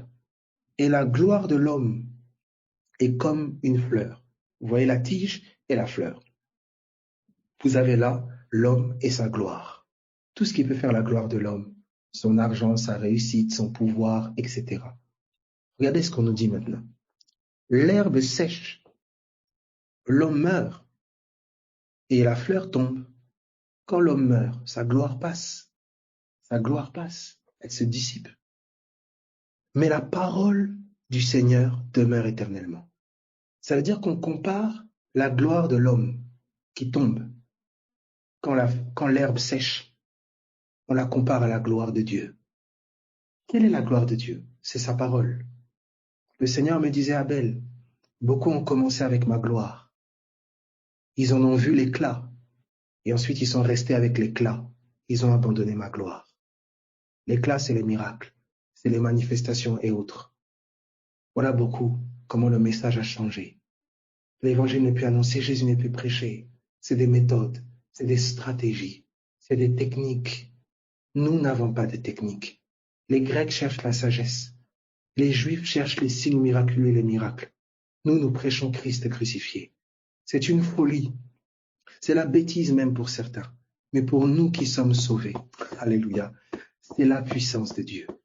C'est la puissance de Dieu. Et Dieu agit au travers de cette puissance qui agit en toi. Ça veut dire Dieu agit au travers de la connaissance que tu as de l'Évangile, au travers de la connaissance de ce que Christ a fait. Tu comprends? Dieu agit en toi. Alléluia. Je prie que, mes amis, c'était vraiment que le message soit toujours simplifié encore davantage. Je prie qu'à chaque fois que tu viennes sur GoToMeeting, que tu aies une connaissance maintenant toujours plus profonde de l'Évangile. Au nom de Jésus. Je crois vraiment que le Seigneur nous fait grâce peut-être d'être plus exact, d'être plus précis. Et on grandit aussi. Mais je vois maintenant avec clarté ce que Dieu veut faire entendre à son peuple, ce que Dieu veut donner de voir à son peuple. L'apôtre Paul disait, je vous ai dépeint Christ crucifié. Je vous ai dépeint Christ crucifié. Je ne veux rien savoir d'autre parmi vous, pas une autre pensée que la pensée de Christ, du Christ crucifié. Qu'aucune autre pensée n'anime ton cœur, que tu n'aies pas autre chose devant les yeux que ce que Jésus a fait. Arrache-toi, agrippe-toi avec violence à ce qu'il a fait. Tiens-toi devant l'ennemi, rappelle-lui ce que Jésus a fait. Rappelle-lui ce que Jésus a fait. Vous savez, Goliath était impressionnant. Goliath impressionnait tout le monde, comme la mort impressionne tout le monde, comme le corona impressionne tout le monde, comme la maladie impressionne beaucoup de gens, comme certaines choses impressionnent dans ta famille, certaines choses on dit, ben voilà, dans la famille ça a toujours été comme ça, etc. Il y a des Goliaths. Alléluia. Mais tu as ton David. L'armée d'Israël n'avait personne à présenter. Tout le monde avait peur, mais un petit est sorti de nulle part. Alléluia. Celui qui avait été oint, celui qui avait déjà terrassé le lion et l'ours, est sorti de nulle part. Mes amis, il n'est pas allé avec les artifices de la sagesse humaine. Il n'a pas pris les armures des soldats. Il n'a pas pris toutes les techniques et les méthodes de la sagesse humaine. Non, il est allé avec des pierres qu'il a pris dans l'eau. Alléluia. Écoute, il est allé avec la révélation de la parole. Il est allé avec des pierres qui sont sorties de l'eau. Il est allé avec des paroles qui sont sorties du Saint-Esprit, inspirées par le Saint-Esprit. Voilà comment ton Goliath tombe. David, avec une seule pierre, a fait tomber Goliath. Sa tête a été décapitée. Ça s'est passé à Golgotha. Ton David a vaincu Goliath. Ton David a vaincu Goliath. Voilà comment tu as été gagné. La récompense de la victoire sur Goliath, c'était la main de la fille de Saül. Alléluia. C'est toi la récompense de Dieu. Jésus-Christ t'a racheté. Jésus-Christ t'a doté par son sang. Tu lui appartiens. Tu n'appartiens pas aux ténèbres. Tu n'appartiens pas à l'accusateur. Il a payé le prix pour ta vie. Tu peux commencer à danser et dire et célébrer dans ton cœur, j'appartiens à Jésus. J'appartiens à Jésus. On t'a fait croire qu'à cause de tes péchés, tu appartenais à l'ennemi. L'ennemi t'a fait croire qu'à cause de certaines fautes, à cause de certains péchés, à cause de certaines erreurs que tu as commises, l'ennemi t'a fait croire qu'il avait des droits sur toi, qu'il avait le droit de te faire subir ça ou ça, que tu payais pour ta faute. Mais maintenant, tu peux le regarder dans les yeux, mais tu m'as menti tout ce temps. C'est un menteur. Pendant que je parle comme ça, ces mensonges tombent. Parce que le sang de Jésus est en train de rappeler encore que tu as été racheté, que tu as été doté, que tu es l'épouse de quelqu'un. Tu es l'épouse de quelqu'un. Je prie que la révélation te soit donnée, toi qui souffres de la solitude et du rejet. Au nom de Jésus-Christ de Nazareth, que les forteresses du rejet et de la solitude tombent. Pourquoi? Parce que quelqu'un a dit à la croix, Père, pourquoi m'as-tu abandonné? Jésus-Christ a été abandonné de tous pour que nuée de témoins t'accompagne. Arrête de tenir ce langage-là. Je suis seul, je me sens seul. Je commence à avoir la révélation de la croix. Que tu comprennes que Jésus a été abandonné. Il a été délaissé dans le séjour même des morts, dans la solitude la plus profonde, pour que le ciel t'accompagne de toute éternité, pour que le Saint-Esprit t'accompagne. Il a dit, je ne vous laisserai pas seul. Vous ne serez pas orphelin. Je serai rendu orphelin pour peu de temps. Je serai abandonné pour peu de temps, pour que vous ne le soyez plus jamais. Arrête de tenir le discours des orphelins.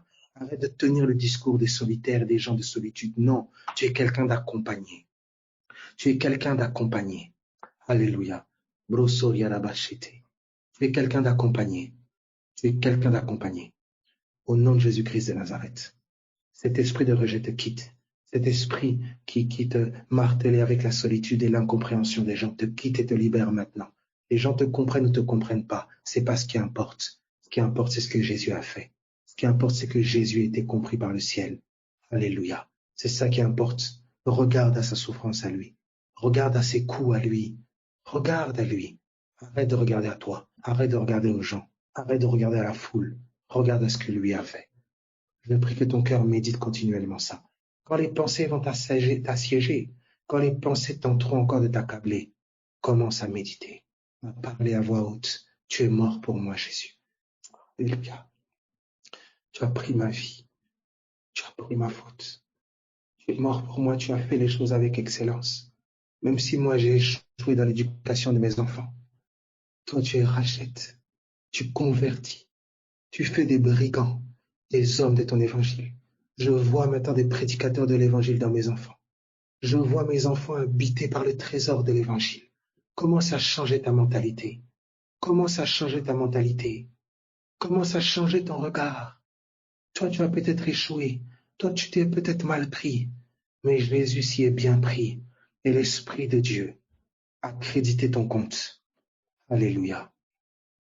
Tu es pardonné. Tu as déconné avec tes enfants. Tu as fait des erreurs. Tu as fait beaucoup d'erreurs avec tes enfants. Tu le sais. L'ennemi essaie de t'accuser. Mais je te dis que Jésus a payé le prix. Le Saint-Esprit récupère tes enfants. Alléluia. Le Saint-Esprit récupère tes enfants. Arrête d'en faire ta préoccupation. Ce ne sont plus tes enfants maintenant. C'est terminé. Jésus a payé le prix pour les racheter. Jésus a payé le prix pour les doter. C'est terminé. Il les rachète de l'esclavage dans lequel inconsciemment ou consciemment tu les avais mis. Tu les as peut-être éduqués d'une façon. Tu as été blessé. Tu as communiqué des blessures. Tu as été toi-même asservi par la violence. Tu as communiqué la violence. Tu as communiqué des choses que tu ne voulais pas. Tu as vu ton enfant grandir, manifester les mêmes choses que toi tu ne voulais pas. Alléluia. Mais je suis en train de te dire que ce cycle-là tombe, que la maison de servitude s'est terminée. Jésus-Christ a payé le prix. Tu peux regarder maintenant à la croix. Arrête de regarder à ce que tu as fait. Regarde à la croix et contemple comment le Saint-Esprit va rééduquer ton enfant. Contemple comment le Saint-Esprit prend en otage ton enfant et va commencer à façonner sa vie à la lumière et à la gloire de l'Évangile. Alors tu sauras et tu célébreras. Tu diras, moi j'avais échoué dans l'éducation, mais Jésus-Christ a réussi. Moi j'avais échoué, mais le Saint-Esprit a réussi. Alléluia. Voilà à quoi tu dois regarder. C'est ça. Gloire à l'agneau. Je termine sur ça. Regardez ce qu'il dit. Il dit, l'herbe sèche et la fleur tombe, mais la parole du Seigneur demeure éternellement. Et cette parole, c'est celle qui vous a été annoncée par l'Évangile. Voilà, c'est la parole qui demeure. Voilà la gloire de Dieu. C'est l'Évangile. C'est là que le secret, le mystère de ta vie. Ne cherche pas ailleurs. C'est ça que tu dois méditer. Tu vous comprends? Voilà pourquoi même si tu as un seul verset de la Bible, Dieu a tant aimé le monde qu'il a donné son Fils. Alléluia. C'est l'Évangile. Voilà comment ce seul verset peut te tenir pour toute ta vie. Quand tu ouvres ta Bible, cherche toujours la compréhension de ce mystère-là de l'Évangile. Quand tu es seul dans ta voiture, commence à chanter qu'il est mort pour toi. Allez, je te vois commencer à chanter déjà au volant de ta voiture. Je te vois commencer à célébrer maintenant. Je vois ton corps qui est peut-être encore crispé ou tenu, mais je vois ton cœur commencer à louer l'agneau, commencer à célébrer. Je vois dans ton cœur maintenant que des louanges se chantent. Je vois la douleur dans ton corps au nom de Jésus-Christ de Nazareth qui commence à te quitter. Tu commences à bouger, fibromyalgie et toutes ces choses-là dans ton corps au nom de Jésus-Christ de Nazareth. Que ça quitte maintenant ton corps au nom de Jésus-Christ de Nazareth. Que ton cœur commence à chanter, célébrer ce que l'agneau a fait. Quand ton cœur est en train de méditer ça, ton esprit est en train d'agir sur ça. Ton esprit est en train de s'approprier cela. Ton esprit est en train de communier avec le Christ. Il est en train de communier avec le ressuscité. Célèbre Dieu. Alléluia. Au nom de Jésus-Christ de Nazareth. Voilà, donc soyez bénis, que vous soyez encouragés, que vous soyez vraiment fortifiés. Alors quelqu'un dit ici, pour nous qui sommes jeunes par rapport au téléphone, réseaux sociaux, quel conseil peux-tu nous donner à appliquer s'il te plaît? Oh mon ami, coupe un peu ton téléphone. Alléluia. Commence à être branché sur le réseau du ciel. Il y a un réseau social du ciel. Là où les hommes ont Instagram, nous on a l'évangile. Alléluia. Fais un peu une pause. Immerge-toi. Imbibe-toi. C'est ça. C'est ça. Que ton téléphone ne remplace pas l'évangile. L'évangile, c'est la connexion au réseau d'en haut. Alléluia. Tous le célèbrent. Gabriel, Michael, les 24 vieillards, tous célèbrent l'agneau immolé. Quand tu commences à te brancher sur le réseau de l'évangile, quand ton cœur est pris par l'évangile au lieu d'être pris par Instagram, par Facebook, et te soucier de mettre des bonnes photos. Quand ton cœur est pris, alléluia, oh Jésus-Christ de Nazareth, quand ton cœur est pris par l'évangile, quand c'est plus ta photo, c'est la photo du crucifié. Quand c'est plus toi, mais c'est lui. Quand ton cœur commence à être pris par l'évangile, tu es branché sur un nouveau réseau, le réseau du Saint-Esprit. Sur ce réseau-là, il y a Gabriel, il y a Michael, il y a les vieillards, il y a Moïse, il y a Élie, il y a tous les frères et sœurs en Christ, il y a l'Église. Voilà le réseau social de l'Église, c'est l'Évangile. C'est ce que nous allons prêcher jusqu'à notre mort. Ô Seigneur Dieu, si je prêchais un autre message, s'il vous plaît, commencez à prier pour moi, c'est le début de l'égarement. Je veux prêcher Jésus jusqu'à la fin de ma vie. C'est le plus grand cadeau. C'est le plus grand cadeau. Je ne savais pas. Regardez-moi même Facebook. Vous voyez, le livre de la face. Nous avons notre livre. Nous avons notre Facebook. C'est l'évangile de Jésus-Christ, où la face de Dieu nous a été montrée au travers le livre, au travers les Écritures. Nous avons, mes amis, au nom de Jésus-Christ de Nazareth, priez qu'il me soit toujours donné d'annoncer l'évangile. Priez que vraiment je ne m'écarte jamais de ce message. J'étais vraiment égaré dans mon entendement. Jésus est venu me chercher. Il me dit, voilà, c'est ça, c'est le trésor. C'est ce que j'ai de plus cher. C'est le message que les anges plongent leur regard pour apprendre de vous. Ils contemplent de vous. C'est à la gloire de cet évangile. Les prophètes ont essayé de percer les mystères. Ils ont vu des résurrections. Ils ont vu la mer s'ouvrir. Ils ont vu la manne tomber du ciel. Ils ont vu des vêtements tenir 40 ans. Ils ont vu tout ce que les religieux cherchent là, ces grands miracles. Mais ils ont essayé de percer ce mystère qui vous a été donné maintenant. Jésus. Et ce qu'il allait faire. Mourir, être enseveli et ressuscité. C'est notre gloire, c'est notre message, c'est notre connaissance qui fait notre fierté. C'est ça ta fierté, c'est ça ton diplôme, c'est ça ton titre, c'est ça ta gloire. C'est ça. Ta gloire est dans ce qu'il a fait. Ta gloire, c'est qui il est. Paul dit, je regarde toutes choses comme de la boue, à cause de l'excellence de la connaissance de Christ. Il a dit, nous pourrions nous glorifier dans la chair. Il a fait la liste de qui il était et de ce qu'il avait fait. Mais il dit toutes ces choses qui étaient pour moi un avantage, qui étaient pour moi une gloire. Je les regarde maintenant comme de la boue. C'est sans valeur à cause de l'excellence de la connaissance de Christ. Le ministère, ça vaut rien. Les titres, ça vaut rien. Les programmes, nos techniques et nos méthodes, ça ne vaut rien. Tout ce qui vaut et ce qui importe, c'est ce qu'il a fait. C'est qui il est. C'est ça. C'est ça notre gloire. C'est ça que nous devons annoncer. C'est ça que nous devons dire aux hommes. Nous n'avons pas de technique. Nous n'avons pas de secret. Notre marketing, c'est le ciel qui s'en charge. Parce que c'est son message. C'est l'évangile.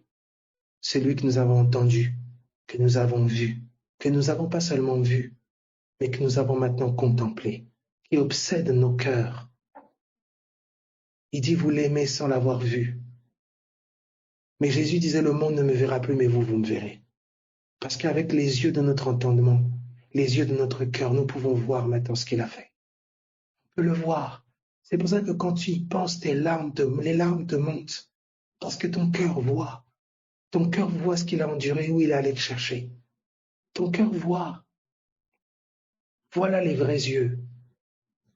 C'est la vie, mes amis. L'évangile là, ce que Jésus a fait, l'œuvre achevée. De la même manière qu'au 7e jour, Dieu est rentré dans le repos. À la croix, Christ a dit tout est accompli. C'était le 7e jour dans lequel il nous faisait rentrer. Il s'est reposé de ses œuvres. Il n'y a plus d'œuvres nouvelles. L'évangile a tout clôturé. Le premier jour, c'est quand Jésus est venu en chair. Il a dit la lumière a brillé au sein du ténèbre. C'était le fameux que la lumière soit de Genèse. Et à la fin, lorsque l'homme a été plongé dans un profond sommeil, mais c'était la croix. Ça veut dire que les 7 jours ont été compilés de la venue à Jésus, à la mort à la croix. C'est terminé, c'est le repos. Nous entrons dans le repos. Nous entrons dans le repos. Nous entrons dans le repos. C'est fini. Nous devons nous reposer maintenant sur tout ce qu'il a fait, toutes les bontés. Qu'est-ce qu'il a fait? Chaque lumière était une révélation de l'évangile, de l'œuvre de l'évangile. Voici la nouvelle création. Voici la nouvelle création. C'est voilà, si quelqu'un est en Christ, il est une nouvelle création. Mais oui, il pénètre la réalité de l'évangile. Alléluia. Soyez fortifiés, soyez bénis. Toi qui es découragé, abattu, toi qui es peut-être d'un milieu très modeste, très pauvre, tu n'as pas de grand titre. Toi qui as vécu une vie peut-être dépravée, déréglée, dont tu rougis, dont tu as honte. Je suis en train de te dire qu'il y a un nouveau commencement pour toi. Quand l'évangile vient briller dans ton cœur, le Dieu qui a dit que la lumière soit, a fait briller la lumière dans nos cœurs. Quelle lumière? La lumière de l'évangile. Cette vérité que je te dis là, si tu l'acceptes dans ton cœur, sa mort pour tes fautes, son ensevelissement, sa résurrection. Pourquoi cette œuvre? Parce que Dieu t'a aimé. Dieu t'a aimé et Dieu a voulu être réconcilié avec toi. Tu as transgressé des lois spirituelles par ton péché, par ta faute. Mais Jésus-Christ est venu, il a payé le prix. Plus de culpabilité, plus de condamnation. Il est venu. Et maintenant, il y a un nouveau commencement. En toi débute un nouveau commencement. Et une œuvre maintenant. L'œuvre de l'Évangile se fait en toi. De jour en jour, de lumière en lumière, jusqu'à ce que tu entres pleinement dans le repos. La foi. Nous qui croyons, nous entrons dans le repos. Sois encouragé. Sois vraiment fortifié. Sois consolé. Aussi obscure que puisse être ta situation, la parole de vie est descendue dans l'obscurité des ténèbres et elle a annoncé aux âmes en prison. Je ne sais pas ce qui peut être prisonnier autour de toi ou en toi, mais la parole de vie descend dans ces profondeurs-là. Si tu as des choses, des esprits, des traditions et autres qui sont ancrés dans le sang, dans les entrailles, je dis la parole de vie descend dans les entrailles, elle descend dans les profondeurs. Tes chaînes sont brisées, elle est descendue. La parole dit nous a ressuscités ensemble. C'est fini. Tu n'es plus dans les traditions du village. Tu n'es plus attaché à un arbre, je sais où là. C'est terminé. Les chaînes sont brisées. Donc je suis en train de parler comme ça, cet esprit est en train d'être fâché, je sais. Mais au nom de Jésus-Christ de Nazareth, il sait que c'est terminé. Parce que la lumière de l'évangile est en train de briller dans ton entendement. La vérité est en train de briser les chaînes. La vérité est en train de briser les chaînes. L'ignorance de ce que Jésus a fait leur donnait de régner, de dominer encore sur toi. Mais plus cette lumière va briller, plus l'évangile va briller dans ton entendement. Au nom de Jésus-Christ de Nazareth, c'est terminé toujours délivrance, délivrance, délivrance, délivrance. Tu cherches des hommes, tu cherches des gens. Ta délivrance est dans la révélation de ce qu'il a fait. Par son sacrifice, tu as été racheté. C'est une délivrance parfaite et une rédemption parfaite. Tu l'as entendu, oui, mais tu ne l'as pas compris. Le déploiement et la révélation, tu ne l'as pas encore. Mais ça va grandir. Ça va grandir. Et au fur et à mesure, tu vas voir ton sang être transformé. L'eau devenir le sang. La parole renouveler ton âme pour en faire l'âme de Jésus. Sois fortifié. Sois encouragé. Au nom de Jésus-Christ de Nazareth. Sois vraiment encouragé, sois fortifié. Regarde à la croix, regarde à Jésus. Regarde à Jésus. Éduque ton cœur à constamment regarder à lui. Soyez fortifiés. Passez vraiment une bonne soirée. Que le Seigneur vraiment vous encourage et vous fortifie au nom de Jésus. Glorifiez-vous et réjouissez-vous en lui. Amen, amen.